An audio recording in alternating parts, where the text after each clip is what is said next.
Let's go to our old friend, the Oxford English Dictionary, and have a look around the term social Darwinism. So I'll just type it into the bar here, social Darwinism, hit go.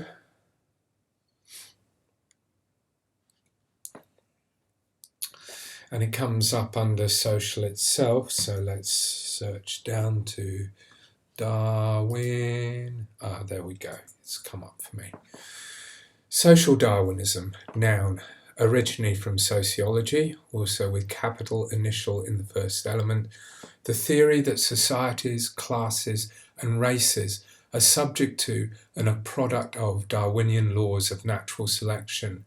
And then notice underneath it says, often used to justify political conservatism, imperialism and racism. You can see how politically charged it is. And then we can see the usages of it documented here. And the first one that the Oxford English Dictionary has come up with is in 1877 from the Transactions of the Royal Historical Society, saying, I can find nothing in the Brehon laws to warrant this theory of social Darwinism. So clearly it's been used quite soon after Darwin has published his ideas in Origin of Species, and then in the early 1870s, The Descent of Man. But as you go down the list, you can see how it becomes more and more pejorative, so that Peter Medawar is talking about social Darwinism in the form expanded by Haeckel, provided a theoretical justification for the great biological crimes of fascism. And we can see a similar process going on when we actually have a look at the term social Darwinist, which is obviously applied to people that hold to social Darwinism. And again, you can see the distribution through here, even to 2003. Add it to your Dawkins files from his Devil's Chaplain. An opposite response to the callousness of natural selection is to exult in it, along with the social Darwinists, and astonishingly H.G. Wells. Why astonishingly, I wonder? H.G. Wells was very typical of the kind of eugenicists that held to a left-wing point of view. These are a group that we're going to see later on.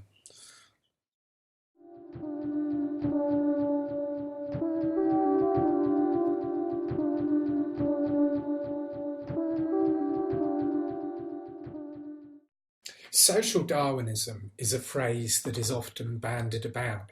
In some contexts, it's used to describe all that is bad about Darwin's theory and its impact upon the world. But as we will see, the various strands that feed into the social Darwinian universe are complex and sometimes just plain contradictory. How, you might ask, is it that a socialist like H.G. Wells, science fiction writer and then science writer, was also a eugenicist, a creed that is often conflated with social Darwinism? Social Darwinism is, for want of a better metaphor, a Gordian knot.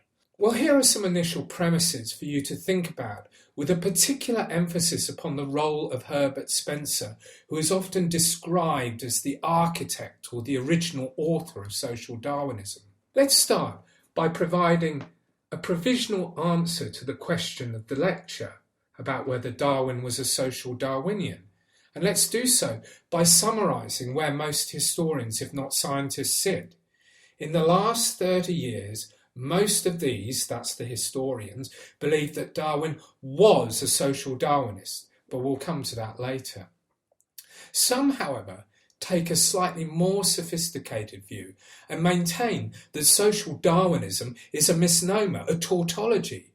Darwinism is inherently social and cultural, thoroughly permeated with both the social and the cultural, and therefore to talk about social, attaching it to Darwinism, is just creating a tautology. As I'll elaborate shortly, it was Herbert Spencer who coined the unofficial motto of social Darwinism, survival of the fittest, not Darwin himself, who's often misidentified as the author of this most famous of Darwinian expressions. So with that, let's start not with Darwin, but with Herbert Spencer himself. Spencer was an extraordinary character. These days he's hardly read, discredited for his role as a proselytizing social Darwinist perhaps, or maybe it is because his work is obscure, abstruse, and often very difficult to read. Definitely the type of work appreciated by an educated person of Victorian times. For many people, Dawkins included, Spencer is the man held responsible for perverting Darwinian science, for making the struggle for existence in the animal kingdom the struggle for existence in the realm of Homo sapiens. In a sense, the historical existence of Spencer is used to distance or even exculpate Darwin from the implications of his theory. And certainly people will point out time and again that Spencer badgered Darwin into using the expression that he, Spencer, had coined, the survival of the fittest. The expression actually is nowhere to be found in the earliest editions of Origins, and it only crept into the last edition of Origin published during Darwin's life. Spencer had the background of a radical in the making. Like Thomas Henry Huxley, Darwin's bulldog, his father was a schoolmaster. He was brought up in Derby, in the English Midlands. His is a dissenting background. His dad had been a Methodist, but then switched allegiance to the quietist but more rational Quakers. And this is the religious background in which Herbert is brought up. But his father also educates him in science, makes him a believer in its transformative power. And very early on, Spencer was converted to Lamarckism, which becomes the bedrock of his thinking for years to come.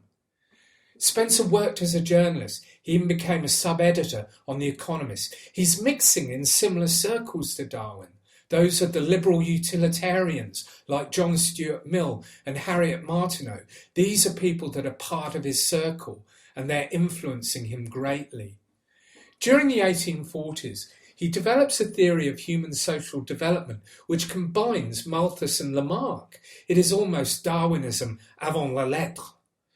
Scarce resources force human beings to adapt their mental and physical powers. Acquired characteristics are passed down through to the next generation. Racial hierarchies are established through these mechanisms, whereby resourceful races supplant the less resourceful due to fighting for and winning of those scarce resources. And because this was a natural process, it was immoral for governments to intervene. Such intervention led to the weak surviving and could produce racial degeneration. It was essential in the Spencerian model for the progress of humanity that the strong survived and the weak went to the wall. Richard Weikart, the controversial historian, whose paper on Spencer is actually very good indeed, suggests that Spencer was and remained a social Lamarckian, that he just bolted Darwinian natural selection onto a pre-existing model, and in the process created a rather clumsy hybrid. But it's worth pointing out that there was also a strange anarchistic strain to Spencerian thinking. He predicted that humans would become so well adapted if nature was unbridled by government, that the state, using another philosopher's words, would just wither away. Furthermore, from a biological perspective, he also believed that the more complex an organism is, the less fertile it becomes. Ultimately, as the human species evolved, it would become less fertile and the population pressure, the Malthusian pressure, would then cease and stasis set in. Not only that as they evolved they would reach a higher state of feeling and moral sensibility, which would make governments unnecessary and would eventually result in the cessation of human evolution. These ideas were lost upon many of his followers who focused upon the headline message: laissez-faire, let things be, don't intervene. This would prevent the less fit from surviving and being a drag on biological progress. Non-intervention by governments in the social and economic affairs of people was a sine qua non. As we will see, the ideology infected a whole range of areas. We'll be focusing upon three strands in particular.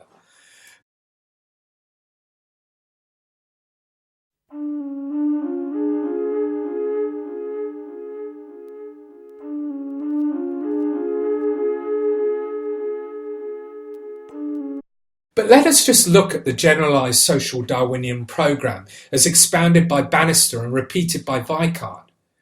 Social Darwinism acknowledged the human struggle for existence as well as the animal struggle for existence. It was a 5-point program. Biological laws govern all organisms. Population pressure produces struggle for existence. Physical or mental advantages spread. Their possessors are biologically fit.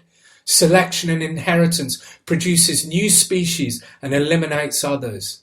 And critically, the laws of evolution apply not only to changes of physique, but also to human society, morality, and even religion. It had specific overlaps with eugenics. As we will see, both theories are predicated upon Darwinism, but eugenics involved active intervention artificially to regulate populations, while social Darwinism emphasised non-intervention, laissez-faire.